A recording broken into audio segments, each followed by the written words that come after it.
coming in. Yep. Yeah, we can get started whenever you're ready.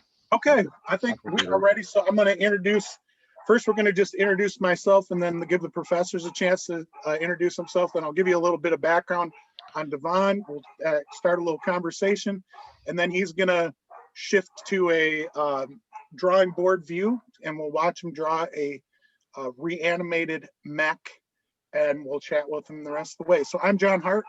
Thank you. Like Dr. Tuckey said, thank you for coming and being with us this afternoon.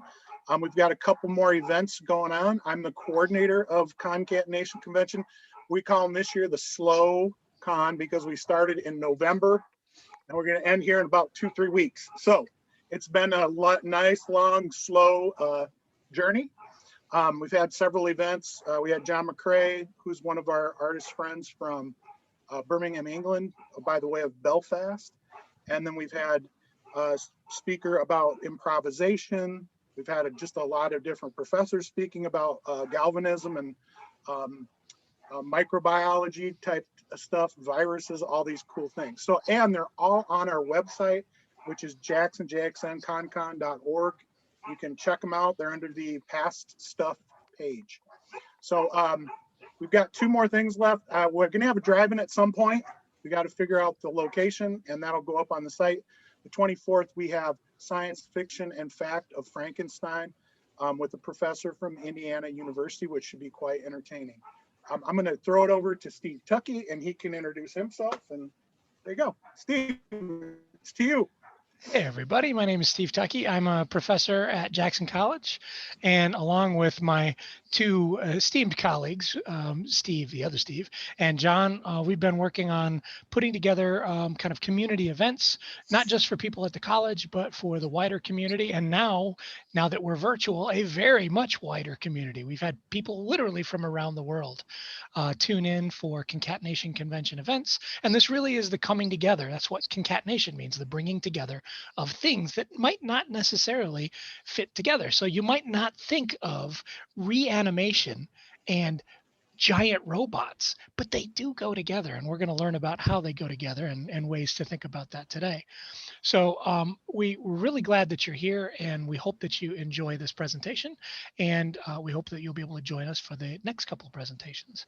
And my other colleague, Steve Albie Scott, I'll let him, wherever he's at on your screen, I'll let him join in the fun. Thank you, Steve. So yeah, my name is Stephen Albie Scott. I'm also a professor at Jackson College. That sort of, I think, belittles what we do for Concatenation Convention when we say, oh, we're professors. Well, it sounds very, very stoic, and that's not really what we're intending to do. This really is an opportunity for us to investigate creativity and the process by which really good things come into being. And that's why it's a reanimation thing, because some of these things have come into being a couple of times in history, or many times, I guess. It's like, well, there's a famous historian, which can't remember, said nothing has been invented since the Greeks, because they came up with everything. So that being said, I'm really excited to have Devon here. He's done several events with us. He really does awesome work. And I want to turn it over to John because he has questions for Devon so he can get going. So back to you, John. Thank you, guys. Steve making another bold claim. You'll have to see what I was talking. He made a bold claim the other day when we did our Night of the Living Dead review. You should go check it out. So we had a nice, and I made a big claim too. So you can go check it out. I'm on the past events. We like to make big claims here. Sometimes we back them up. Other times, yeah.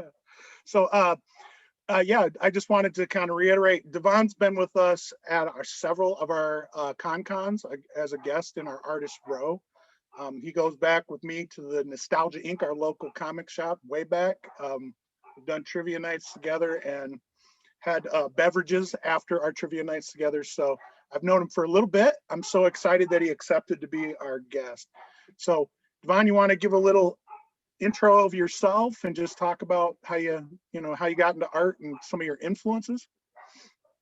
Yeah, like everybody said, my name is Devon Camel. I'm a comic book artist currently here in Jackson, Michigan, and I've self-published my own graphic novel series, Trojans Are High, which is about a kid who goes from being a high school mascot to a giant robot pilot fighting during his first homecoming game against an alien invasion. And mainly most of my influence have been like modern day comics as well as Japanese anime, manga, and things of that sort. But my biggest influence was like giant robots and mechs, like as early as like the Generation One Transformers, Robotech, Voltron, stuff of that nature. Right. I was going to ask you, Transformers or Robotech? Which is your preference? Uh, I would say Transformers because like they've had several different iterations over the time. Like I like Robotech, but that's on a story aspect. Like it's a lot of story plots that I liked about that series. Right on, right on. Cool. All right, so we're going to turn it over to the drawing board. And just a reminder to everyone, if you've got questions for Devon, just throw them in the chat. If they're immediate, I'll ask them immediately. And then after a while, I will go back to them when we kind of get to a part where it might apply. At the end, then we can take some questions, some Q&As with Devon in person. And so then we'll just ask you to use your hand raising function, which is also down at the bottom of your screen, I think. We think. So another bold claim. While he's setting up real quick, I'm going to throw the name of the comic into the chat. It's Trojanzer High. And Devon, how many volumes are out of that? I have the first one that you signed for me at one of the cons. Where are you at in the series? So far, I'm currently working on volume 2. So that'll probably be later this year, probably cutting into 2022. But yeah, but so far I've only got the first volume. Gotcha. Right on. Okay. So what are you gonna do here for us on the drawing, or how are you gonna work out on this thing here?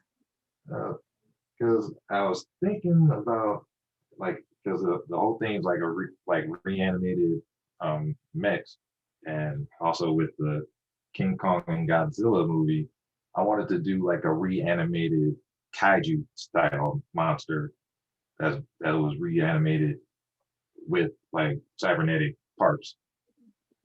It sounds fantastic. All right, so you can go if you want. Yep, cool. So he's gonna get started.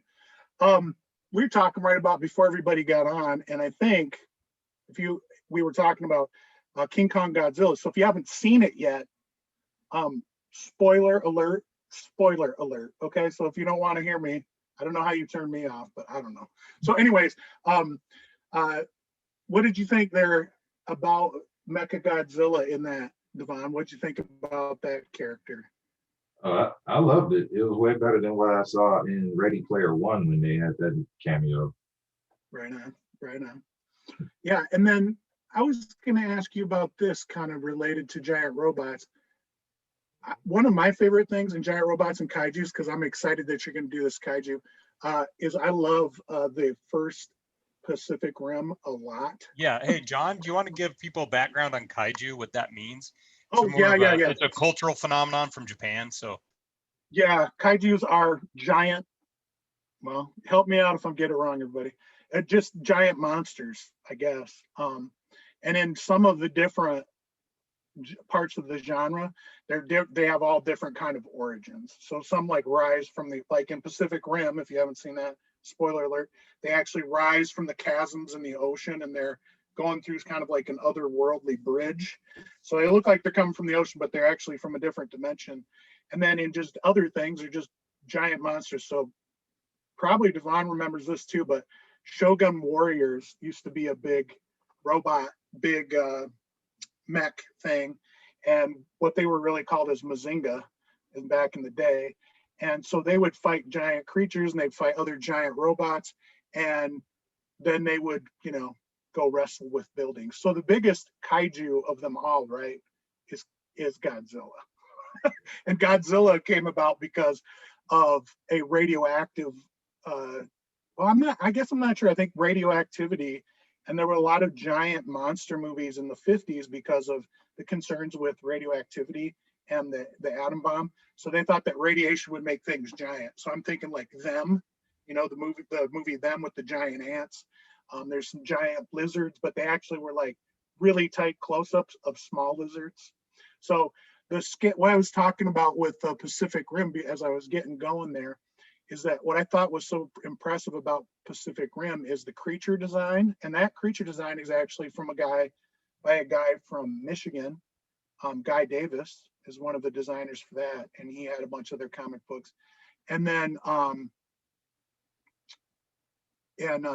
yep, this is being recorded now. Yep, you should see a red cloud. That's Carrie was asking. Yep.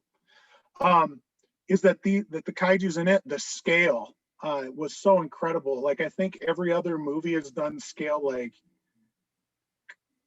okay. I mean, you guys can dispute me, but they've done scale okay. But in Pacific Rim, Guillermo del Toro just goes to the extra mile. So I don't know, what's your favorite film and what's your favorite iteration of the kaiju, Devon? I liked both the Pacific Rim movies because like that's the first time I've seen a giant robot movie, and like that's like from a Western standpoint, and also it gave me another thing that wasn't like it was an original idea, and it also gave me giant robots that wasn't Power Rangers. So I liked it on that aspect. And I liked how it took different nods and iterations to the giant robot genre. Yeah. As well as and as well as like giving certain nods to like the different type of kaiju, like with one being a wing based like was it a Ghidorah, the fire demon? Yeah, yeah. Also, like one that was the electric that had the firing pin in his back. Yeah. The EMP blast, that was dope to me. Right on. Well, so I'm already getting some questions too. So let me ask you this: why did you particularly get into mechs and to giant robot stuff? What really drew you into that? It was just the different the designs of them, because it's like it wasn't like how Western comics and Western shows were more about like different costumes and superhero antics. It's like it was the different iterations of the robots and how they can make one robot look way more different or awesome than the other robot, and how they can at times combine them together to make a bigger robot to solve bigger problems. And I also like the different like types of armor that they would give them as well. Cool. Did you ever watch? I got to ask because I was a big Battle of the Planets fan. Did you ever watch Battle of the Planets or G-Force? I guess it's called. Yeah. By the time I saw it, it was called Gotcha Man. Yeah. Right on. Yeah. I think of that as being one of the first times that I saw kind of that whole format outside of Shogun Warriors. Hey, they're asking, can you slide your camera slightly to the right so we can see what you're doing off the, looks like you're moving towards right. Thanks. Or you just slide your paper? Cool. So how are you doing your setup on here? Are you just kind of drawing? How do you set up that scale like that when you're drawing? What I do is I start off with a rough sketch. I'm using a blue lead mechanical pencil, and I'm drawing this on an 11x17 Bristol board. Mm-hmm. And I'm just roughing out the sketch to give me a quick layout of what the monster is going to look like from what I can imagine in my head. Right on. And I start, like once I've got the basic body type laid out, then I start building the monster on top of it. So that Okay. it's sort of like a underskeleton. Right on. Okay, so that's your structure. Now, when you've done it so many times, is there a general way that it gets laid out? You know, I mean, are you using kind of reference points when you're doing that you just see in your head because you've done it so many times, or how do you get that under armature started? Well, yeah, because I've done it so long, like I don't have like any visual reference. I just go like right off my imagination. Right on. And So tell us about this then. So you got really into giant robots, and it sounds like anime is kind of a function of that, and kind of just the Eastern style of animations. All, you know, it is particular to its genre and very different in its approach. So how did you get to from there, just like watching stuff and admiring it? How did you kind of get into doing all the cartooning? Because I know I've seen you post, and to do your own self-published thing, it's pretty much like a grind. There's a lot of, you wrote it yourself, you are drawing, laying everything out, drawing it, inking it, lettering it. So how did you get really interested in drawing, and then from there going into doing comic book or graphic novel?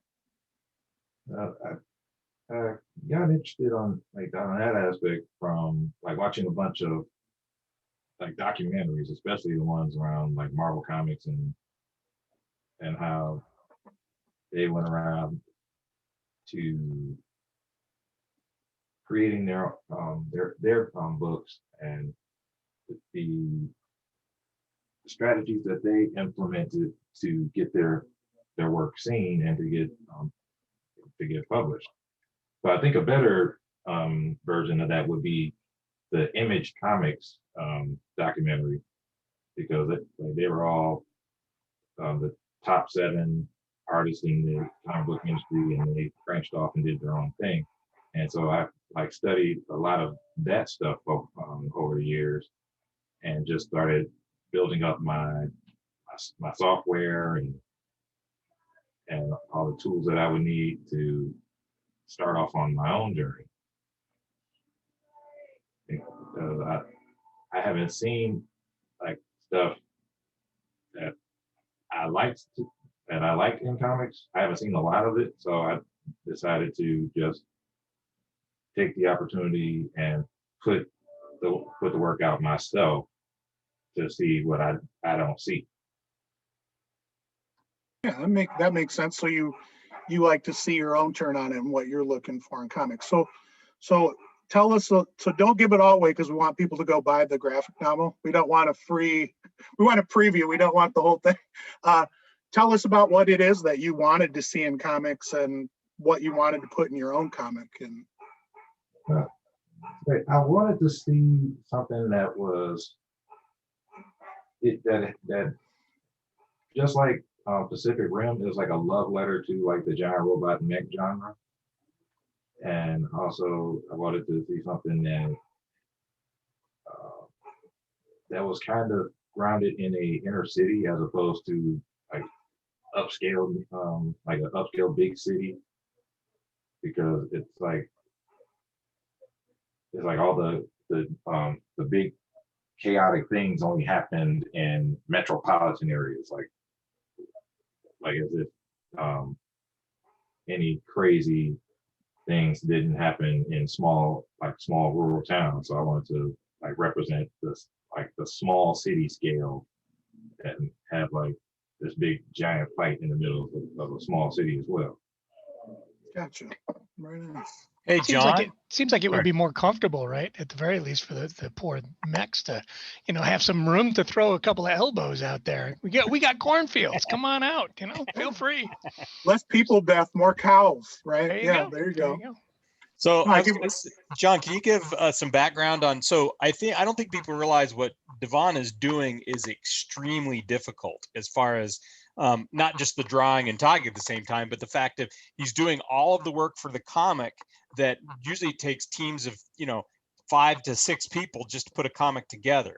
And I think if you could, and I think most people know this, but maybe they don't. John, could you give a little background? Remember when we were talking about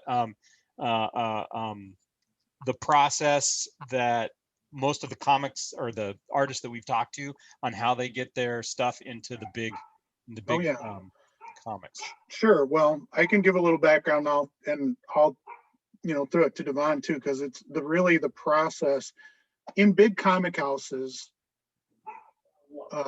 you know, basically it goes like this.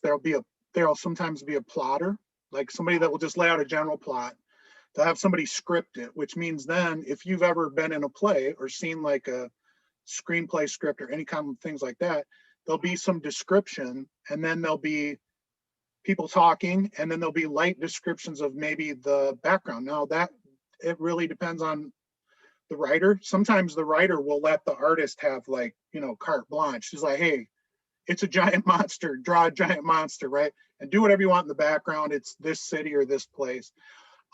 Or other writers are extremely descriptive and extremely auteurish. I mean, they're writing everything out. It's from their viewpoint. We had talked to Stephen Bissett, who worked with Alan Moore, and Alan Moore is what we would call an auteur. He writes a 65-page script for a 20-page comic book, and there's tons of notes. But he's flexible. But there's some people that are just like, hey, I'm telling you to write it this way, and this is what I want, because they're going for a certain style. Then that will go to the artist. And artists are assigned based on different things. Some artists break in and they're assigned a book that's like a fledgling book, or a book that's established because they can just do some fill-in art. And then they have an editor that they work with, and that editor basically says, these things aren't working, this is working, that's not working, redraw this, redo that. Then when it gets out of the penciler's hand, they could either do a layout. So the initial under armature that Devon was doing, that light penciling, that's a layout. And so when there's a layout, it can be a light penciling, and then another artist will come in and finish it, meaning they'll put the final pencils on, like what Devon is starting to do now. And then it'll go to an inker, and then it'll go to a letterer. So there's literally like 6 or 7 people involved. Then if they don't like something the artist did and the artist put the pages in and he or she are gone doing another assignment, they'll send in like a ghost artist to change stuff.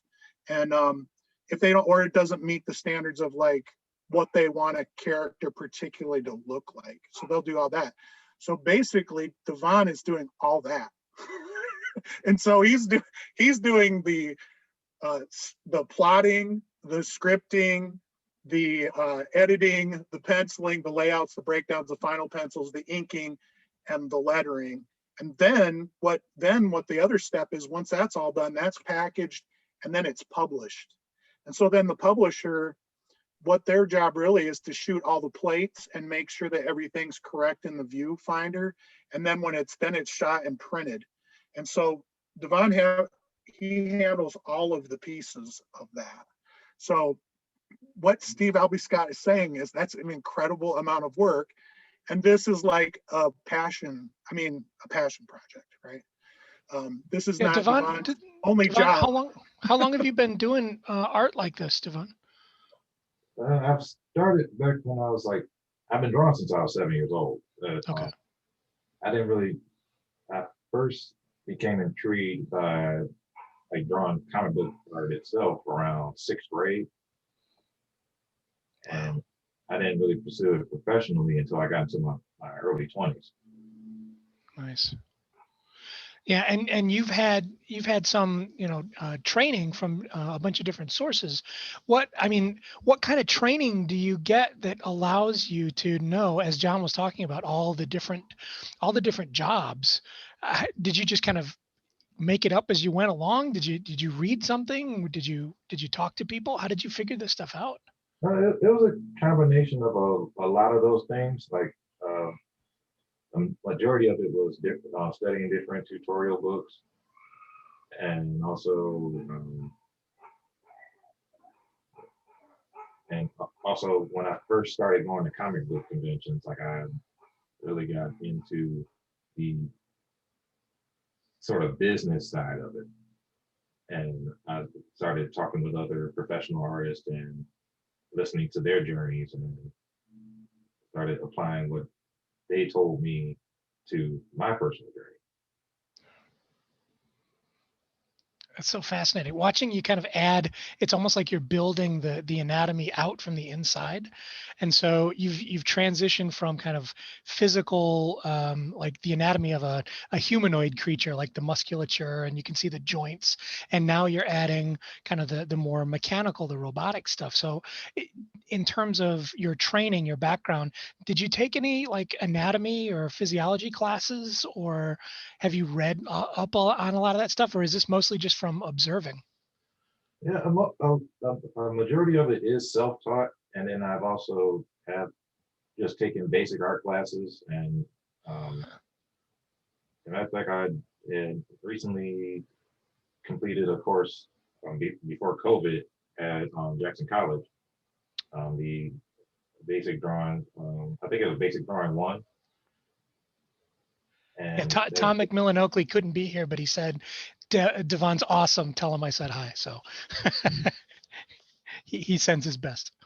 yeah, he's a great teacher, and yeah, I took that class to brush up on my anatomy and to learn some other things, because I learned as you go into this journey, you never stop learning. Like there's still a new technique to learn.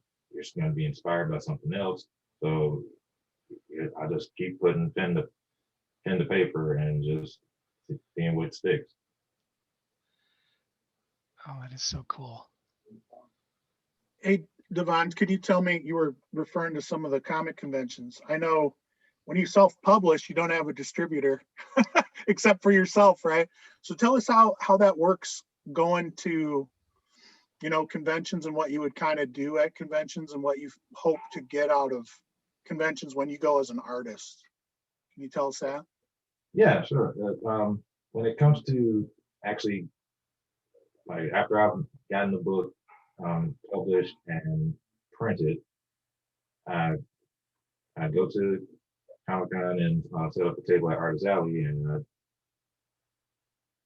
and I just basically like shot my book like through word of mouth with all the attendees there, and the goal is to just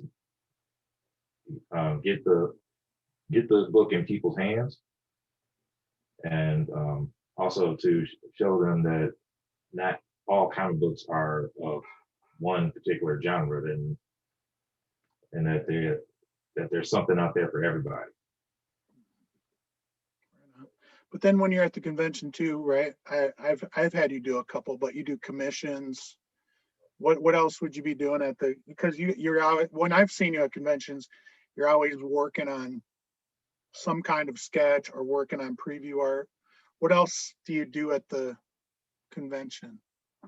Oh yeah, yeah. Aside from selling my comics, I do commissions for people, drawing their favorite characters. I talk to other kids and aspiring artists who want to know what it's like to publish their own book, or what inspired me to make my own book or characters, and I just basically I share, like I'm an open book. I just share what I've learned with everybody, as well as like just keeping myself busy working on the next project, and also just like entertaining people, because it's like you're kind of a artist showman in a way. Very cool. Yeah, you did a couple nice ones for me. You did Thundar the Barbarian for me, and Hellboy for me. So they're pretty cool. I've got them right around here with some other stuff I'm getting ready to hang up. So you're gonna join my walls with John McCrae and our John Ostrander we had. So Devon, there was a question back there that kind of ties into what you were just talking about, which was, what's your experience with self-publishing? Are you online only?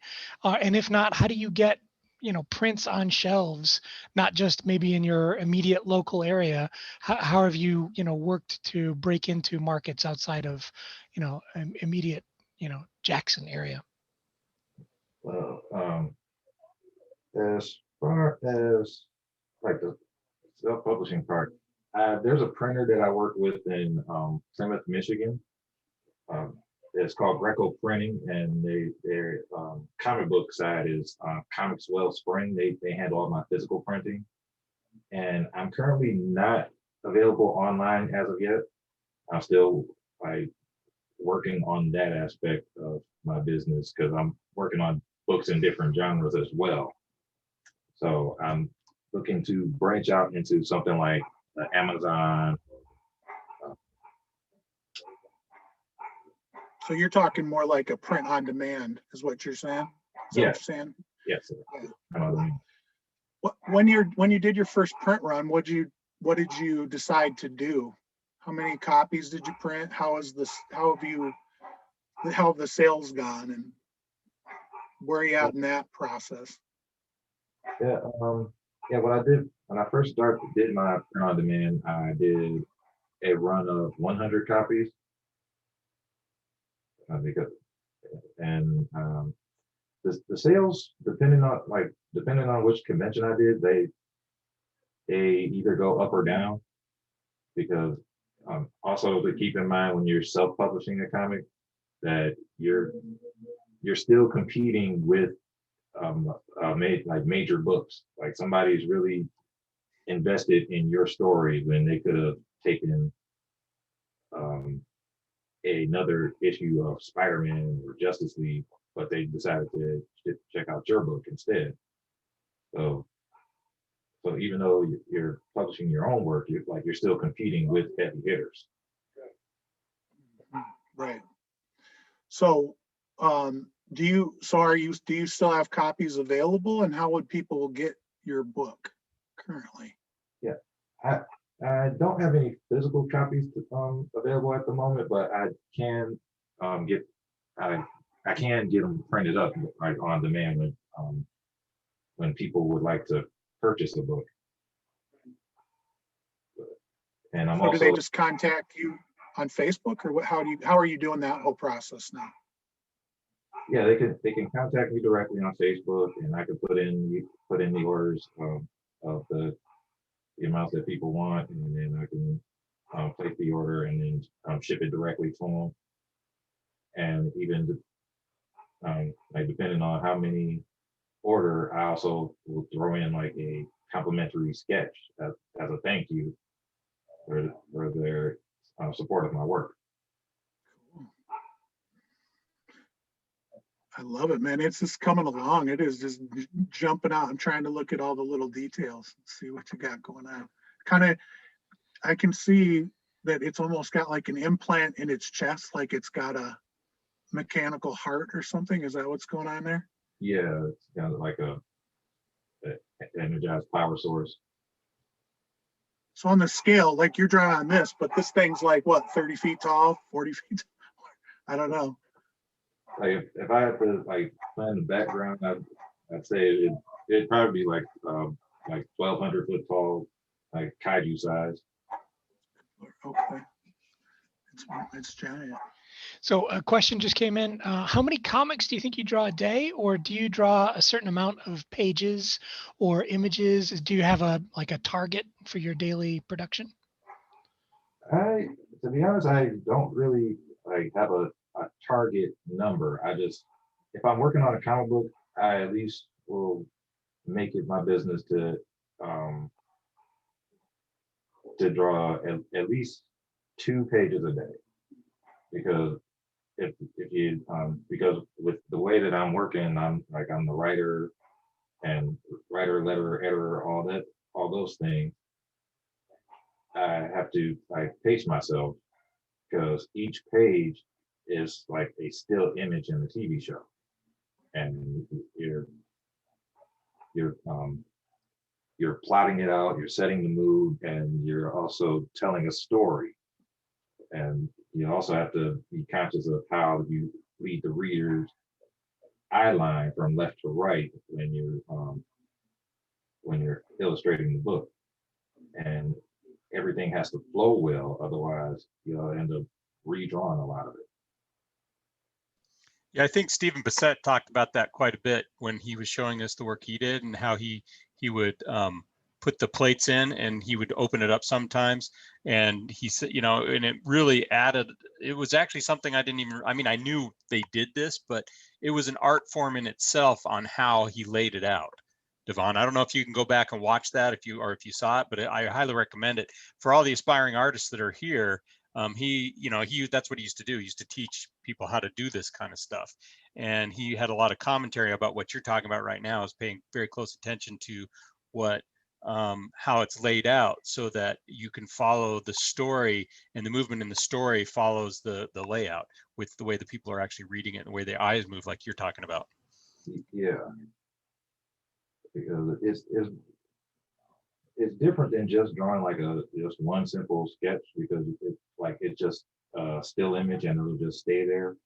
But with comics, you're given the illusion of movement and action with still images. Mhm.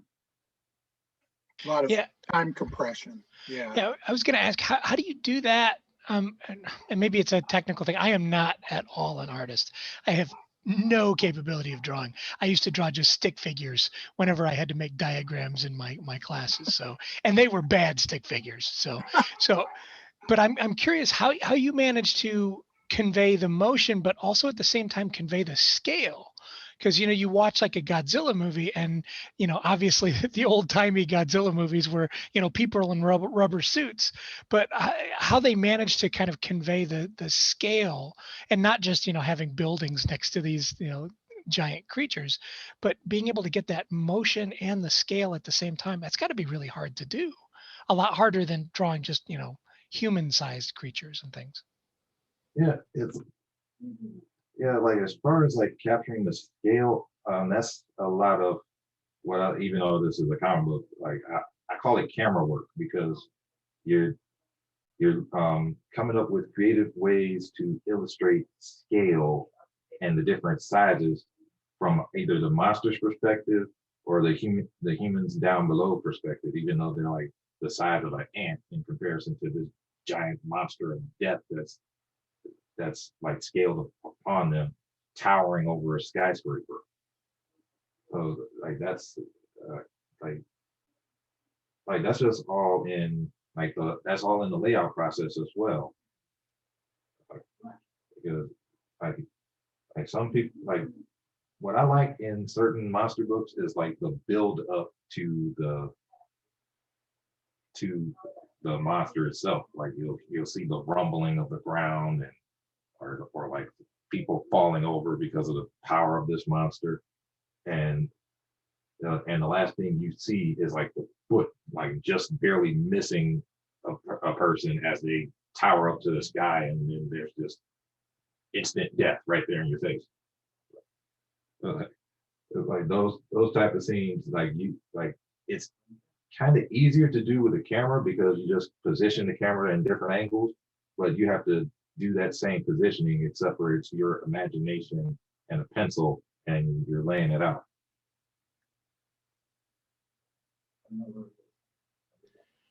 Yeah, it's just like an added layer of difficulty. I mean, drawing a realistic, you know, kind of stop motion, like you said, a frame in a movie, it's tough enough to do that, but on top of it, to convey that you know, huge disparity in scale, it's got to be tough too. So if you were drawing like a person standing next to this mech, getting the detail enough on the person to make, you know, by comparison, it would be pretty difficult, I'd imagine. Yeah, because technically, like the person would probably be about this big in comparison to the monster. It's like the comic book page would be going from this side to about this side in the next panel, where you could see the terror in his face, and he's like, "Oh my God!" Like this would literally be the next panel of him panicking because the monster's towering over him at this height. Yeah, that's so cool. Yeah, I love the cutaway idea, the reaction idea, when you have the person like, you know, and then, oh no, and then the thing's coming down and looking at him, right? I mean, that's kind of the Buster in King Kong, is that right, the size, but then when the person's brought up, the early magic in that, especially the earliest movie is this, like, now they're right there and they're in the sight, but they're so tiny yet in the hand. And then the reactions of the people on the ground to that, they're like, uh-oh, this can't be good, right? So it kind of gives that drama to it. Yeah, very cool. Which I thought was hilarious when again, this is a spoiler alert, people. So if you have not seen King Kong versus Godzilla, mute this whole broadcast. Like when Mecha Godzilla woke up and you just seen like you seen Mecha Godzilla power up, and then you seen the guy that was supposed to then link to him neurologically, like short out and die. And the of course, it's always some wealthy philanthropist that has dumb amounts of money, and one thing he thinks, I'm going to use my wealth to take on a creature of yesterworld, and he's monologuing about, yes, science has come a long way, and we have solved the great mystery. Godzilla will die by my hand, and I am the one to thank for it. And then Mechagodzilla like approaches the glass, and he says two famous words, and it's over. He's the ensign from Star Trek. Exactly. All the red shirts from Star Trek. Yeah. So there's a question. Taylor wanted to know how long it takes for you to publish a volume, Devon. I'd say probably about almost 6 months to a year, because of everything that I'm doing on the book. And I'm also making the move to switch from black and white to color. So that's going to be a more daunting task as well. But different than a regular comic book. You did a graphic novel, so it's a regular comic is about 20 pages, but when you're putting out a whole graphic novel, what's your general page length that you're going for that tells the story? Between 80 to 100 pages. Right. So that's equal to about 4 to 5 issues, right? Yeah. Yeah, something like that. So do you start out in that process kind of the whole story in mind, or do you have some organic process to it as you're going along and you make more things come up, or do you really just only start once you have everything solidly formed? It's like I kind of do a bit of both. Like sometimes I'll either have art first, then story, or I'll have the story first and then like work on the art as I'm developing that. But my favorite way to work is to write the script first and then work out the artwork, because the script is just like a movie script, and basically your pencil and paper are your actors, filmographers, all that other stuff, and you're guiding all that along as you create the book. Very cool. I'm just looking at all your details in there. This guy got messed up. Who messed in your mind? Who messed this guy up? How did this monster get so messed up? He was a kaiju that was failed by COVID. Fantastic. Well, I've seen stuff posted on your page where you've gone to, so just all like persons of color, like comic book conventions. And I was just kind of wondering, like, what has been your experience as a person of color working in the comic industry, going to conventions? I mean, how do you perceive that whole journey? It's been a pretty positive one. It's like, especially a couple of conventions back, like a lot of people of color don't get to see the behind the scenes of it, of like creators, and they especially don't see creators that look like them drawing the books. So when they see a guy like me working on his own stuff, it kind of gives them a sense of validity in a way, Mhm.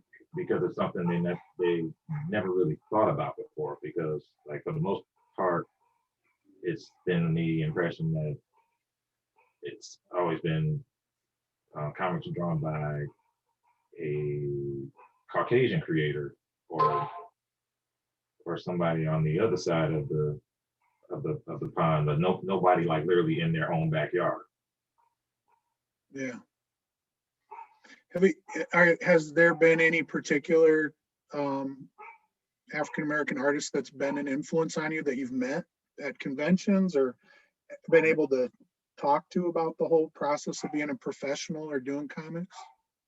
Yeah, I mean, I've met several artists over the years. Like one of them I've met was Dawood Anyabwile. He created Brother Man in the '90s, and he Okay. had a comic called Brother Man Resurrection, which was like his relaunch and retelling of his original work.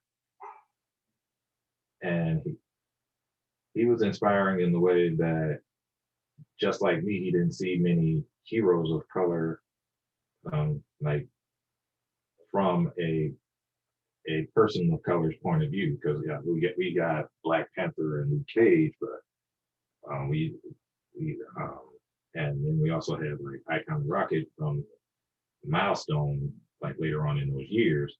But it seemed like it was a very shallow pool when it came to diversity. Mhm.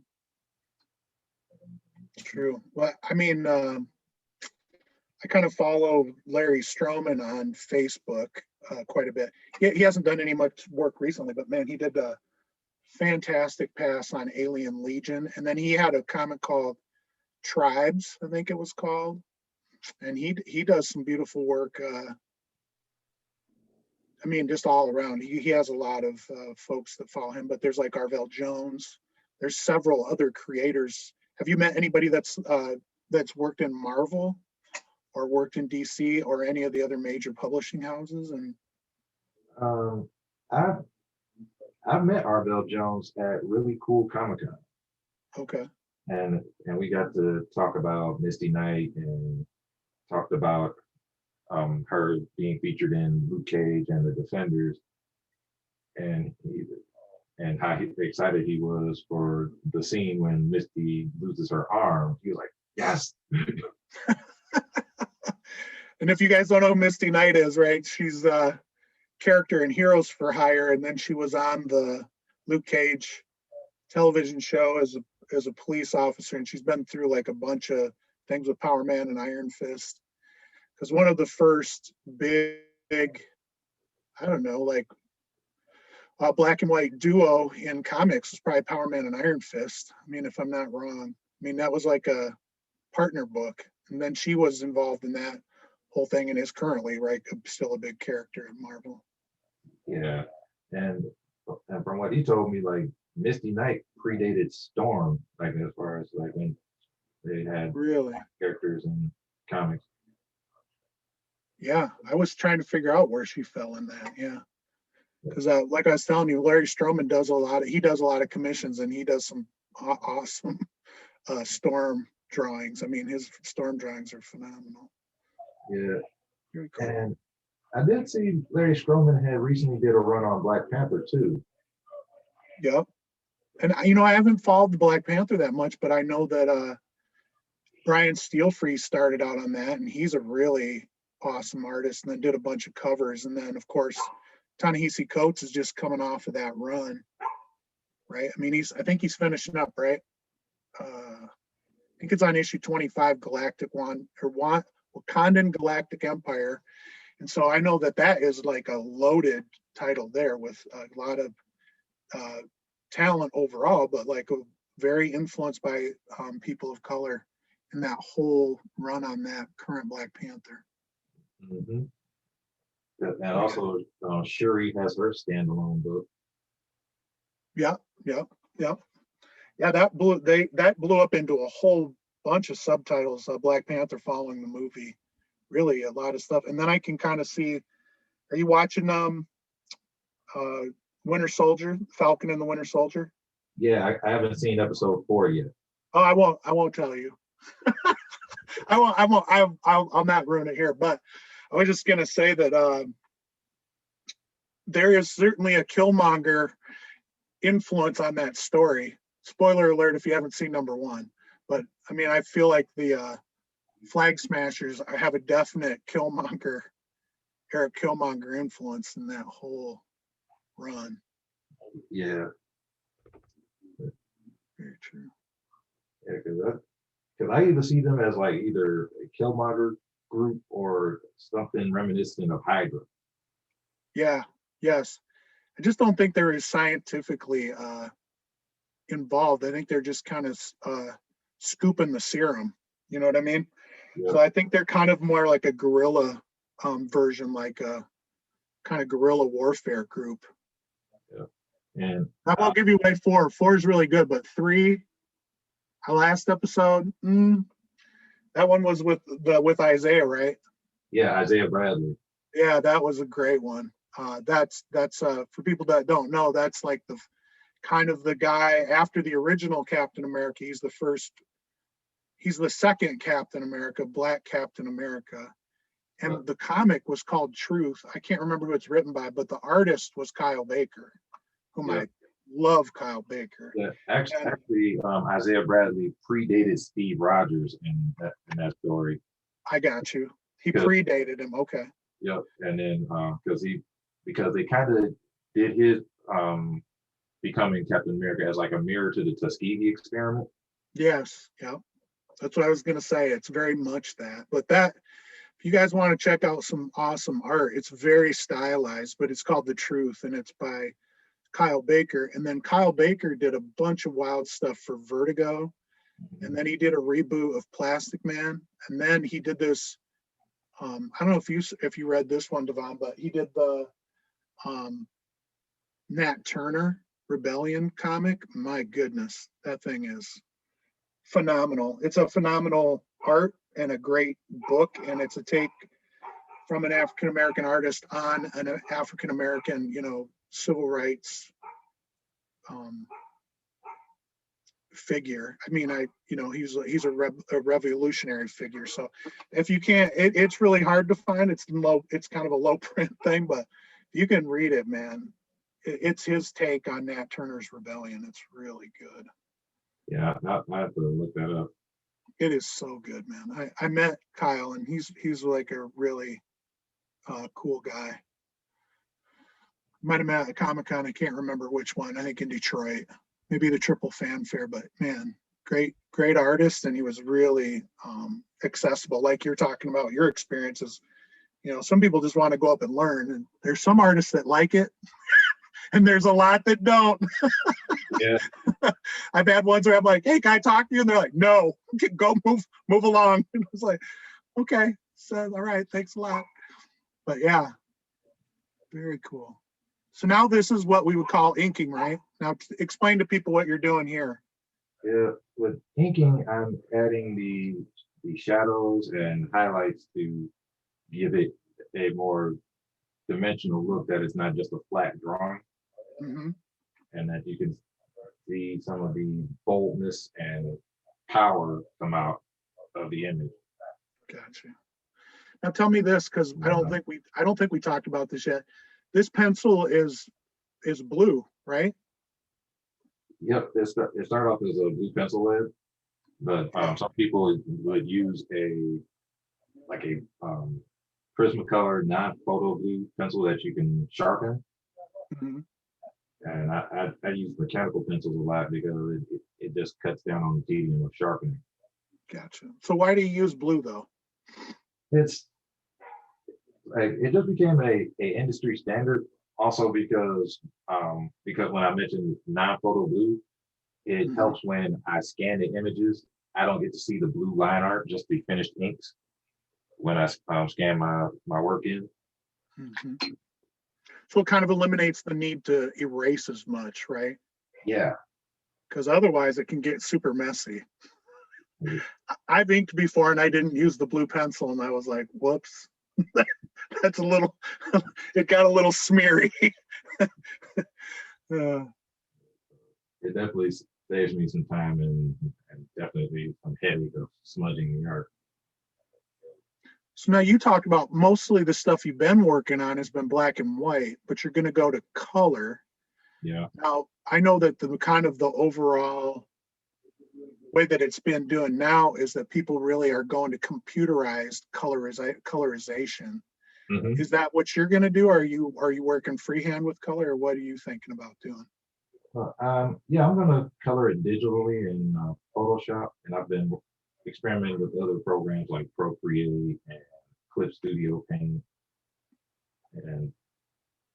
But yeah, I'm mainly gonna work on the colors digitally, and it also depends on like the mood of the book. If I wanted to work on something that was like based in like feudal Japan or something that's has a more organic approach to it, I would want to experiment with like watercolors, Prisma, watercolors, Copic markers, stuff like that, just to give it a different take.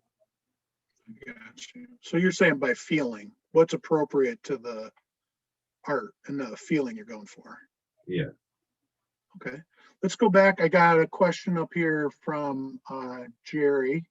Jerry's asking, who are you drawing for? Like, who's your audience? Is it adults or is it children or is it wider? What do you approach drawing it and putting it out there? Who's it for? Depending on the story I'm working on, it's like my current book is for kids. It's like I like to think of it as like a Saturday morning cartoon on a comic book page. All right. And then I do have other stories that I'm working on that are more geared towards mature adult based. Like this current book that I'm working on about he's an illustrator like himself, and his failing love life called Love is Sketchy. That's going to be a more adult title. Okay. Love is Sketchy. All right. Yeah. Very cool. Somebody's asking too, so like as we've been going along and like even before Black Panther, there's kind of been more diversity popping up in comics. Is there a particular storyline, characters of color or diversity that you've really liked in the recent years? Yeah, actually I just recently picked up this book by Image called Excellence. Oh, okay. Yeah. Yeah, it's written by Brandon Thomas and drawn by Kari Randolph. And for those who are familiar with Kari Randolph, he did he worked on the Spider Clan books during the Marvel Mangaverse with Scotty Young. Okay. And he also did another series that I like called Tech Jacket. Okay. Right on. I've seen the things for the ads for Excellence, but I haven't picked that one up. I have to check it out. And then I know that there was a series, and I won't say what the whole name means, but it's called BAF.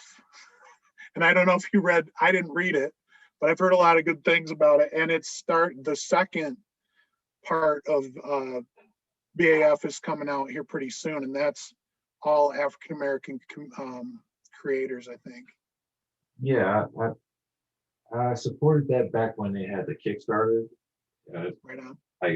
Like the series is called Black, and then it did have a spin-off book called Black AF, and Right.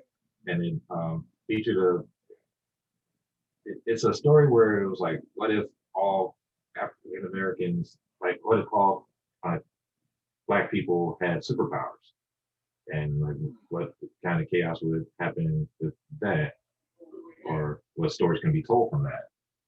And the other one was like on the other side of the spectrum, like Black AF was about this young girl. She grew up in Montana, but she was raised by a white family. Mm-hmm.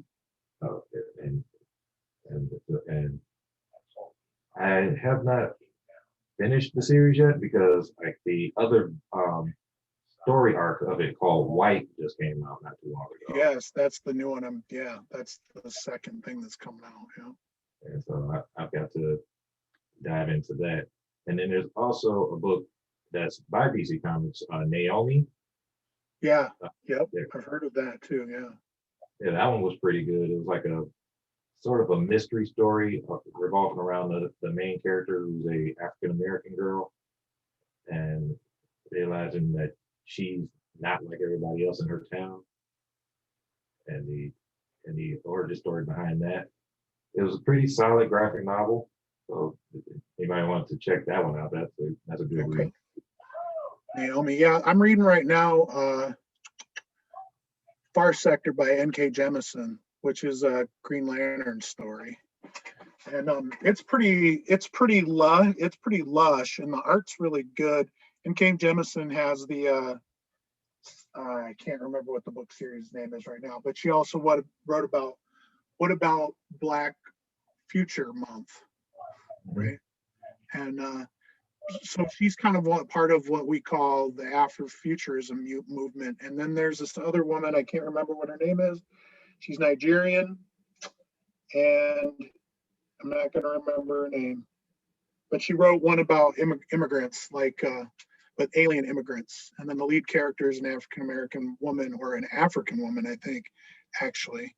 And that there's some alien immigrants coming in. Gosh, what is her name? Okafor is her last name. So there's been some rising kind of. Is that LaGuardia? LaGuardia, yeah. LaGuardia, yeah. LaGuardia, yeah. Yeah, I have to check that out. Yeah, it was good. It's Dark Horse too, so it's a little. Dark Horse tends to be, if it's not a licensed property, Dark Horse tends to be a little bit weirder than everything else. So it's one of my favorites because it's like it's the art style is super organic, and then just the interpretation of stuff is way different. So it is from kind of like an immigrant perspective, and just kind of that whole experience kind of channeled through alien, like doing it with aliens. So it's kind of like Men in Black, when they have like all the different aliens that immigrate to New York and all that stuff. So it's an interesting book, but it's highly organic looking, like really wild looking. Yeah, I have to look that up too. Yeah, man, that's a good one. I'm gonna have to look up Naomi. I've been hearing about Naomi. Yeah. And there's also AF. I'd like to do Black AF. I got to just figure out. I get so much stuff. I have literally like 25 or 30 comics that I have to read that are in stacks. Yeah. On the dining room table next to my bed. Oh boy. I'm glad my wife can't hear me. Don't tell my wife, everybody. Yeah, I had to lighten up on my load of comics because I recently stopped reading the Power Rangers books because they just got tedious and repetitive at some point. Yeah. And as much as I'm a Power Ranger fan, I also like all the other genres, not the genres, but all the other generations after Mighty Morphin. Mm-hmm. And would like to see more stories revolve around that. But they're hanging on to their cash cow, so I decided. That is the story of comics, isn't it? I know, right? Don't kill the fatted calf, right? I mean, Bruce Wayne's like 145 years old, but it's cool. He's still Batman. Yeah, cool, man. And then, but recently I've been reading The Last Ronin, which is the Ninja Turtles book. Oh yeah, yep. I picked it up. That's one of the ones in my stack. I got to get to that. Yeah, for sure. Yeah, issue 2 had me in my feels. Did it? Yes. Uh-oh. Don't tell me because I haven't read it yet. But the broad stroke of it is it's set in a future where one Ninja Turtle is the last one standing and going after the Foot Clan in like one last suicide mission, sort of. Got you. Well, because it's not drawn, that one's not drawn by Eastman and Laird, right? It's got a storyline. I think I can't remember if it's either Eastman or Laird, but they do inserts in the book Okay, outside of the main artist that's working on it. But got you. they got insert like backstory stuff that they draw. Right on. Well, did you read the one about, I can't remember if it's Eastman or Laird, but it was a semi-autobiographical thing. And it was like, he can't use the properties because he sold his interest in it, whichever one that is. And so he couldn't call the characters Teenage Mutant Ninja Turtles. So it was something like some kind of cats or something instead. It was like highly adolescent cats or something like that. And it was just talking about how his was really cool. I mean, it was neat, autobiographical thing, because like they basically stumbled into something and they got really famous really fast, and he couldn't really manage it very well. And then he ended up selling his share. I can't remember which one of them is, but that partnership broke up, and then he didn't get any of the licensing rights. So it's like, the other thing is, right, somebody tells me that this is a great saying, is that most comic book folks are really famous in the con, but outside of the con, they're just some guy or some lady. It's like at the con, you're cool and everybody knows you, but outside of it, you're just some person, right? So it's a kind of a lower profile fame because, it's for nerds. And by that, I mean me. Yeah, like right. It'd be like the same way like people would gush over Michael Jordan, and that adoration only lasted on the basketball court. Right, exactly. It'd be like, oh my God. And then they're like, who's that guy? Whatever. Like, well, that's just Mike from down the street. Yeah, right. That's what it is like for people, though. He's like, if you're some famous comic creator, like most people be like, yeah, that's just Bill. He's just, he draws comics. He's kind of weird. Yeah. And then somebody who's actually read his work is like, oh my God. That's right. No, that's Bill, man. It's like, you got to go talk to Bill. Right. And they're just like, yeah, whatever, man. Yeah. Right. Like, that's Frank Flippin' Miller. Right. And they're like, no, he's that weird guy. He's always peeking out his window. I know it. That's why his stuff is so good. He's paranoid. Yeah. You're right. Uh-oh. I'm getting cautioned. I might be doing too many spoilers. Did I give anything away? No. I did. What did I give away? Steve Tucky, what did I give away? I think you might have been skirting the edge on some of the Marvel TV show stuff and suggesting not everybody's seen all that. So reel it back. Well, let's throw into that one. I mean, I don't know. So when you were growing up, because you were saying that you didn't see very many people like you in comics, was there anybody particularly growing up that you saw as a character in comics that you really liked, that you admired, or there is me? I mean, like growing up, like mostly it was just like, I think the one thing that really stuck out to me as far as diversity in a superhero aspect was Bionic 6. What is that? It was a cartoon that came out around the late 80s about this superhero family that ended up, they got into an accident that gave them bionic superpowers, and it was a multiracial family. Okay. And they all, like, the one girl, she had like power to like generate music vibes, and then she had super strength. The mother had telepathy. It's like the Asian one knew karate along with this enhanced strength and agility. And there's a black character, Brain one. He was the brains, and he also was super strong. What was that? Was that a Fox cartoon?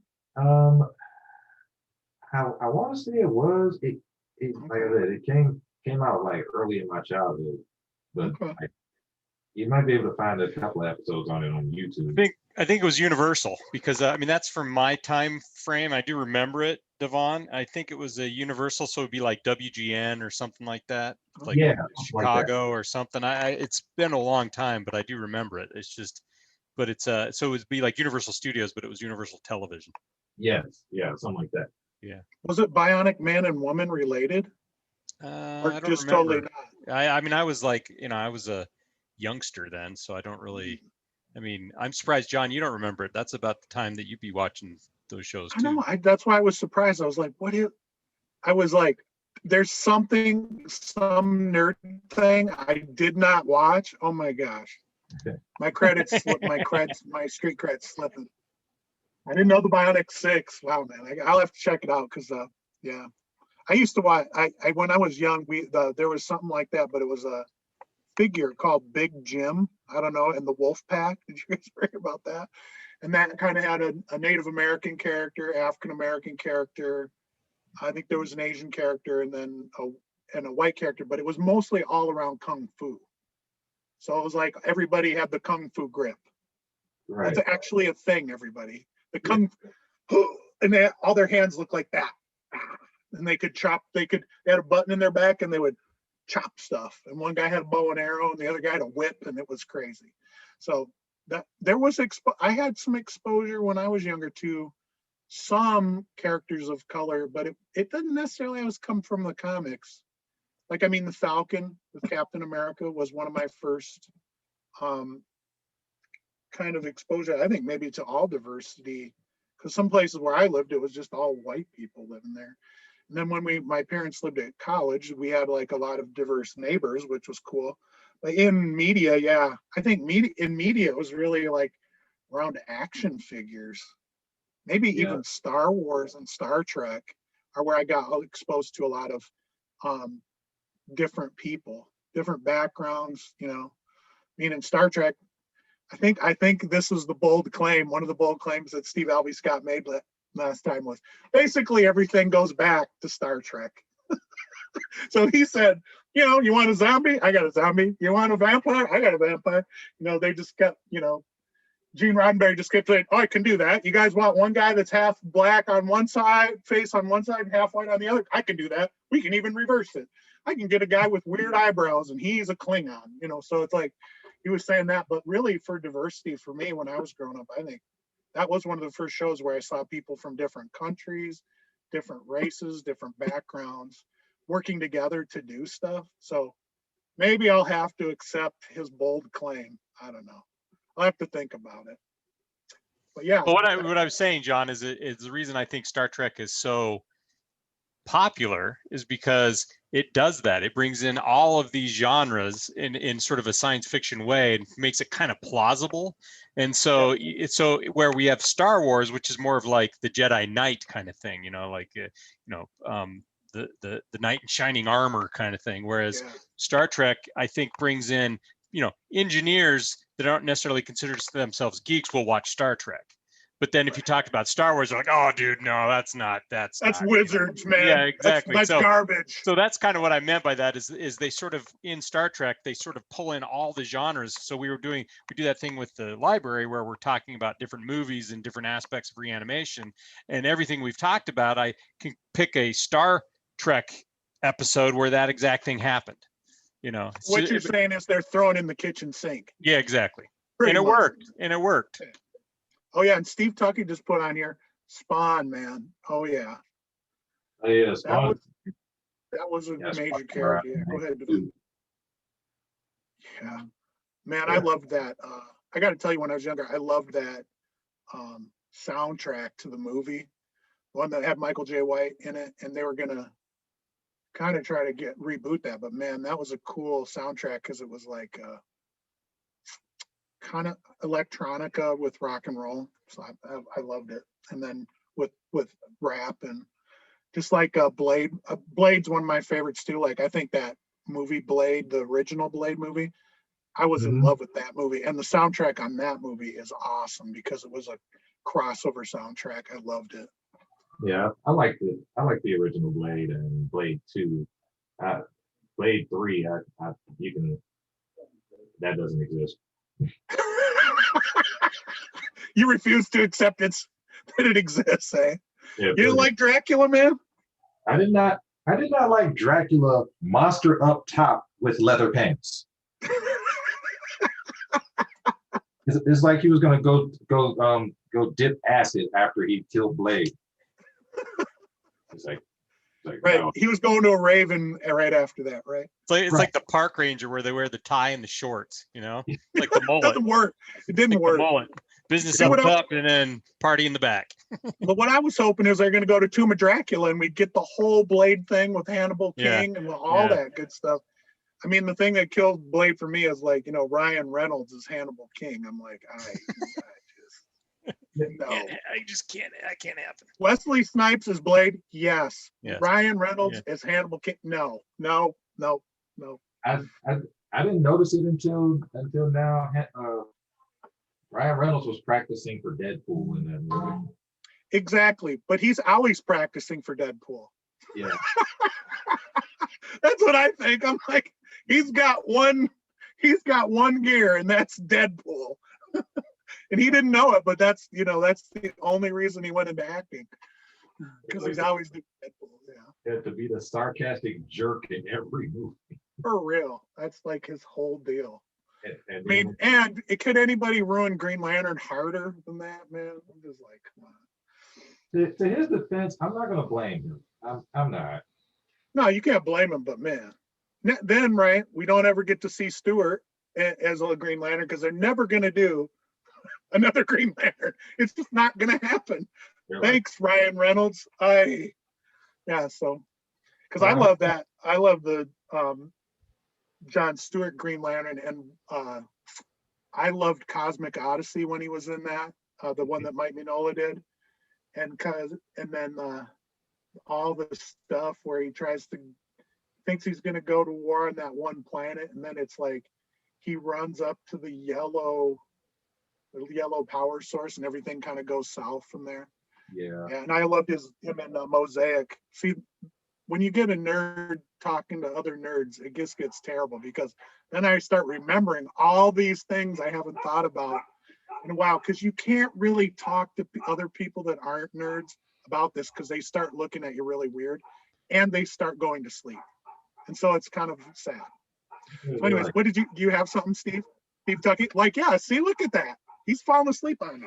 So I'm curious. So visual stimulation.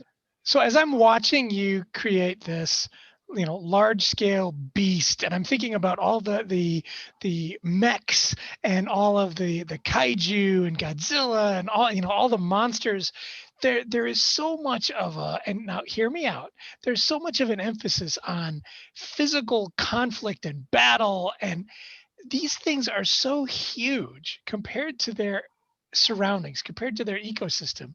They have practically no need to fight or battle. I mean, there's nothing that can harm them. So what I'm thinking is, can you imagine a mech, or maybe not a mech, but like a kaiju, a monster that's this big, that is incredibly intelligent, and rather than physical battling, its whole purpose, its whole driving force is like solving problems and like doing things, but don't, without any kind of conflict, without any like battle. Maybe there's conflicts, but there's no physical battle. Can you imagine like a mech that gets designed to do like manual labor, and they never use it to fight? You know what I mean? I'm just trying to imagine something like this.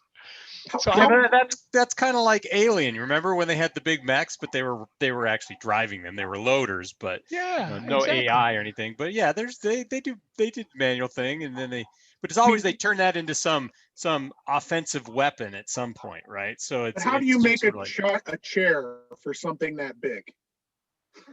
Well, don't get me wrong. I mean, there's a whole like physics side of things. Like on the phone. Yeah, exactly. We need a gigantic computer screen over here. This guy, Phil's doing his entry for his drafting notices over here. Can you? Yeah, we need like 7,000 cranes real quick.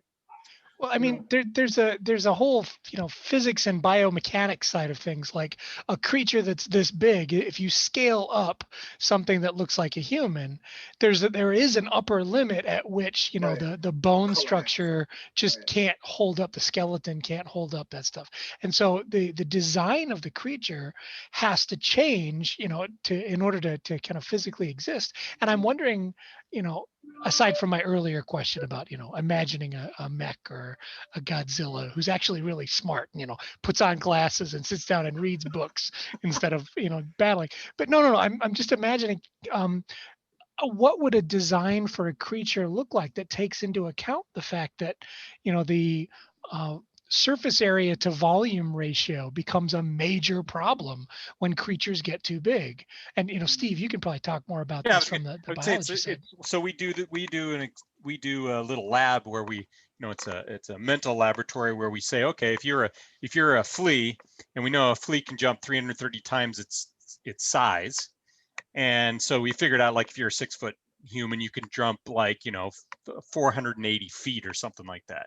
And the problem is then we say, if you take into account the physics, and this is going to sound kind of graphic, but if you actually had that explosive energy, that amount of explosive energy, and you tried to jump that far, you just blow your legs and arms off when you jumped. And so that's kind of what Steve's talking about. I mean, that's very morbid, but he's exactly right. With the physics of when you scale up, physics don't scale up, right? Because there's a geometrical progression there, not an additive progression. And so it's kind of interesting that, which is why, there has to be some suspension of belief when you watch Pacific Rim, which I love, right? It's a classic monster movie. But the reality is it always bothered me when people who expect it to be like Star Trek, and they're like, I didn't really like it because it doesn't really follow with the way the world would really be. And that's the whole point. It's a suspension of, it's like, what if? Right. And I think Steve is absolutely right. It's one of those things that, as science has sort of ruined me for a lot of that suspension of belief, and that's because I'm like, well, that's, you become the critic, and that's a problem, I think. That is a problem. Yeah, that just brought to mind, though, because you guys are talking about that structure. Hey, Devon, did you see Big Girls? Were you reading Big Girls from Image? Big Girls. I think I don't know if I've caught that one yet. Well, it's not mechs, but it's giant. Instead of giant monsters, it's giant. What happens is some kind of genetic thing happens when in men, they grow to be these giant, they become like a monster, or they lose their mind kind of, and they become totally kind of deformed. Like they just get all these growths all over them. And then there's some women that can have the same condition, and I can't remember why it happens. Something scientific, some blunder happens, and it Radiation. causes something like that. So the women have it, and they can grow large, but they don't they don't lose their mind, basically. And then they don't have a bunch of lesions, and they don't go crazy. And so the whole thing is, they're like the Pacific Rim mechs, in that they defend the city from the men. And so it's called Big Girls. It's by Jason Howard, who is from Lansing. He was one of our guests as well. And it's playing on that whole idea of the structure, like how much really can a giant human being take, right? And what causes these other genetic things? What do they cause structurally to go wrong? So it just finished its first 6, and it's really interesting. It's different than almost anything Jason did, but it's got that flavor of the giant mech kaiju whole thing. But they're the defending force, what they call the Big Girls. And they're actually not girls, they're women. But I think he's kind of playing on the big girls, they don't cry, because it's all this basically one of the women that's the giant woman grows, and then this is a slight spoiler. Shh, don't listen. That her brother has the other stuff. Yeah. Yes. And I was forgetting, because I'm bad at the timekeeping, but we're at 2:25. And so we're going to try to wrap up at 2:30. And we've almost got it inked. we're almost got it inked. I would open it to any questions, any other questions. If you wanted to ask a question, you can raise your hand. Also, did you want to, what we're wondering is, do you want to auction your drawing off when it's done? You want us to post it and you can auction it off to the highest bidder? Yeah, that'd be great. Which will probably be Steve Tucky. No, I'm just saying he's doing his Monty Burns impression over here. Excellent. Excellent. Yes, now he's doing his Bela Lugosi. Yes. This is the con, for everybody who's on still, if you know about ConCon and I see you on the street, I would love to be greeted like this. That's the Bela Lugosi mind control ConCon secret handshake. Yeah, it's from White Zombie. If you ever get a chance to see White Zombie, this is how Bela Lugosi like focuses and controls. I think it'll have to be our first T-shirt. Just the ConCon handshake with the eyes with the ConCon nation behind it. I would love it. You'd join the club. The Boys and Girls of America, weren't you saying that, Steve? Yeah, it's the Boys Club International symbol as well. It's a little creepy. Hey, well, because it's like Bela Lugosi staring at you. Yeah, we've got a couple of minutes left. If anybody has any questions for Devon, as he's doing an amazing job producing this inked drawing while having a cogent conversation. I was joking kind of on the side with Steve. I'm a musician. I can play the drums, but if you ask me to play the drums and carry on a conversation, I'm just like, bleh, I can't do it. I can like say 2 words and then I just shut up. I can barely watch TV and carry on a conversation. And anybody who knows me well knows that is totally true. So I'm incredibly impressed with your ability. Yeah, I also want to draw the attention of people that are aspiring artists or whatever. There's a very popular, famous indie Comic-Con where actually they take indie press and independent artists. They try to bring them together so that they can sort of get represented by someone. It's called the Small Press Expo, and I think it's in DC. Yeah, look, Steve. Yeah, I think it's in DC. So if you guys are interested, and I know that we have a lot of people that are aspiring comic writers and authors, would like to just check it out. That's all I got to say. Check it out. It's very cool. Hey, Devon, can you tell me again what the comic convention is called and where it is for creators of color? What is that called again? There was 2 of them that I did in 1 year. One of them was MechaCon. They're both in Detroit, by the way. One was MechaCon, and that was at the Detroit School of the Arts the past year. It's led by a friend of mine named Maya Crown Williams. Okay. And it's an Afrocentric convention, and also the Motor City Black Age of Comics Convention. The original home for that was Wayne State University in Detroit. What is it called again? Because I'm trying to do 2 things at once. I'm just like Steve Tucky. I can't do that. I was typing and so tell me the name of the second one again. Motor City Black Age of Comics Convention. Okay, Motor City Black Age. And I put that one in the in the chat. In the chat. Oh, you already did. Well, then I don't have to put it there. I was trying. That one's hosted by Andre Batts. Okay, cool. And those usually go on every year, or are they a yearly thing? Yeah, they traditionally go on every year, but I know that they had to switch things up because of the pandemic and everything. Gotcha. Yeah. So Devon, that's looking awesome. I tell you, that's looking really good. Thanks. Okay, it's 2:30. It is 2:30. So no, I have to say I'm going to stick around if other people want to stick around for a little while and chat. I know that a lot of people get really frustrated if you go over during any kind of talk. But we'll stay on for a few minutes because it's like I'd love to see the finished product. But if you've got to go, we understand. And if you do leave, I just want to remind people that you can see this at jacksonconcon.org because we'll put it up as a link in past stuff tab. And make sure you check out Devon's Facebook page And there was a bunch of links in here that we'll also see if we can make available, if we can remember everything. And fingers crossed, if you're serious about being willing to auction that off, I think we've done one before, and I think we can do another auction again through Facebook. And so stick around afterwards, and we'll talk to John about that, and maybe John can run that through Facebook. Yeah, that'd be cool. Okay. We also should put a plug in for young Frankenstein, John. Oh yeah, and look out for Young Frankenstein because the drive-in is coming at some point. We're just tying up the location, and then April 24th, we'll have a professor from Indiana University, the University of Indiana, talking about science fiction and fact and Frankenstein. And then I think we only have one thing left, which is a card. We're doing a thing on Discord, which is just an open gaming day, and I think that is May 17th. So that'll be the very last thing, but most everything else will be done.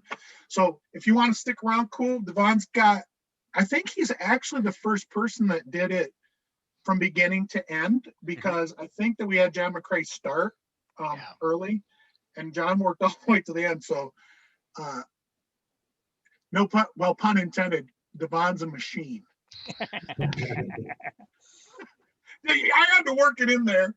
Took me all hour, man. Oh yeah, by the way, we're going to be doing more film things over the summer too, for people that are out for the summer, for the kids or whatever.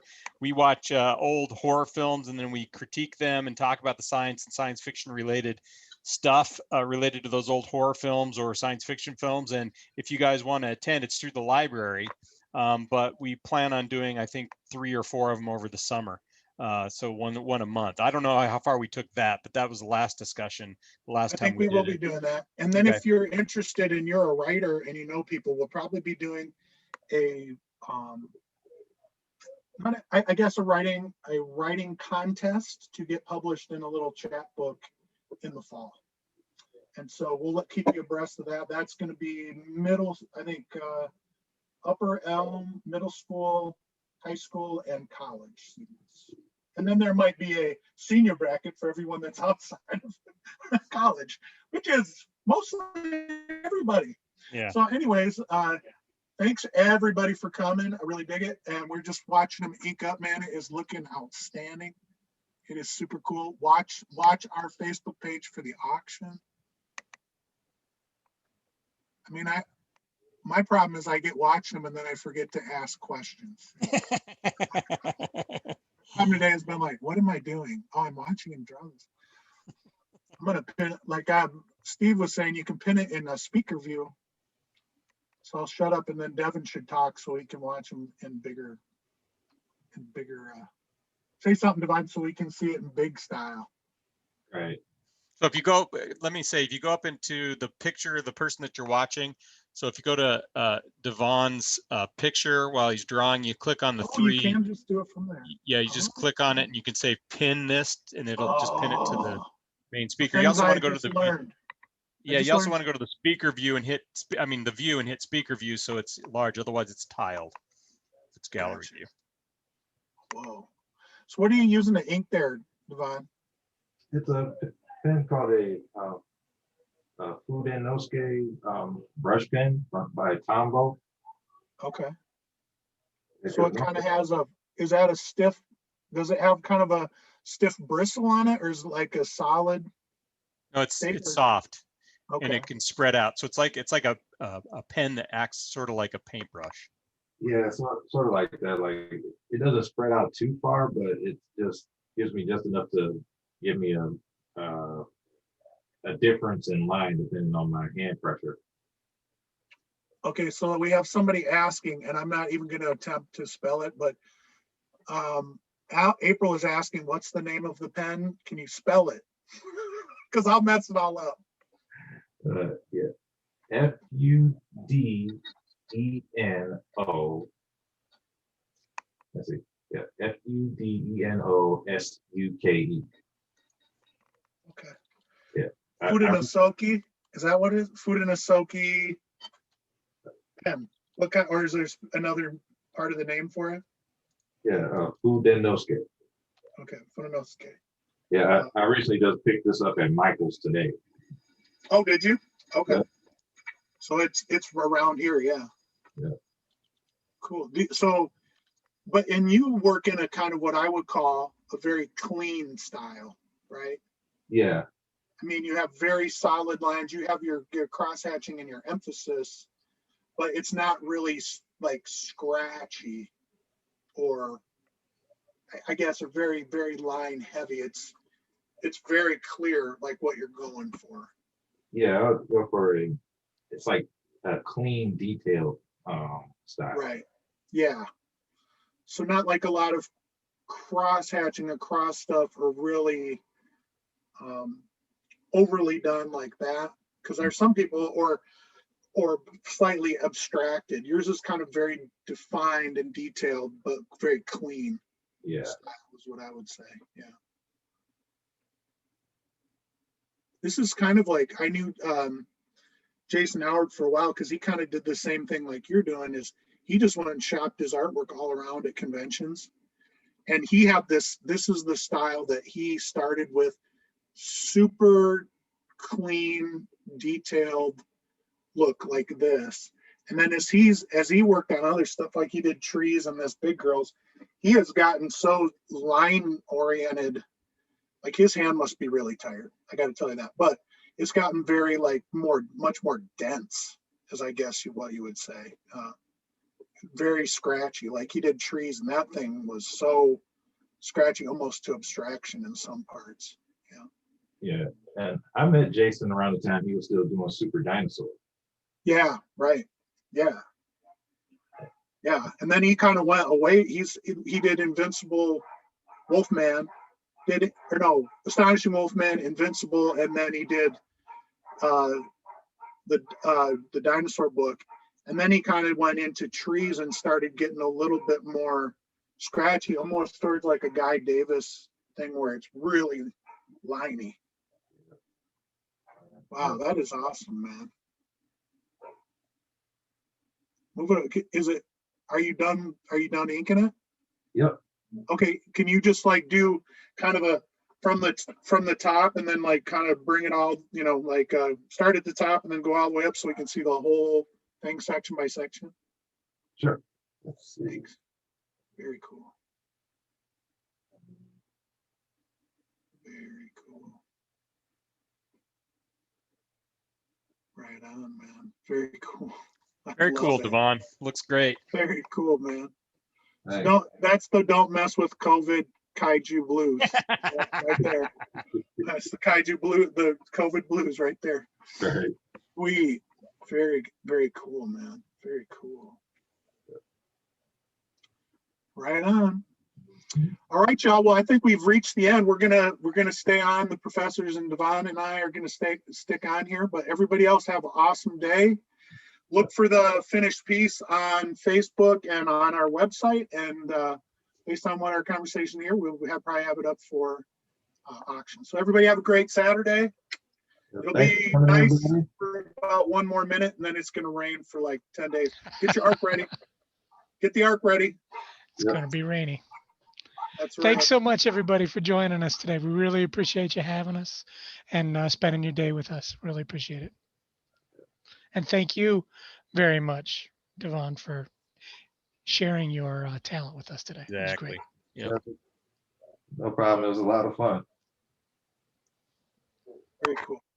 And then we got people telling you thanks. Carrie saying thanks. Allison saying thanks. Craig saying thanks.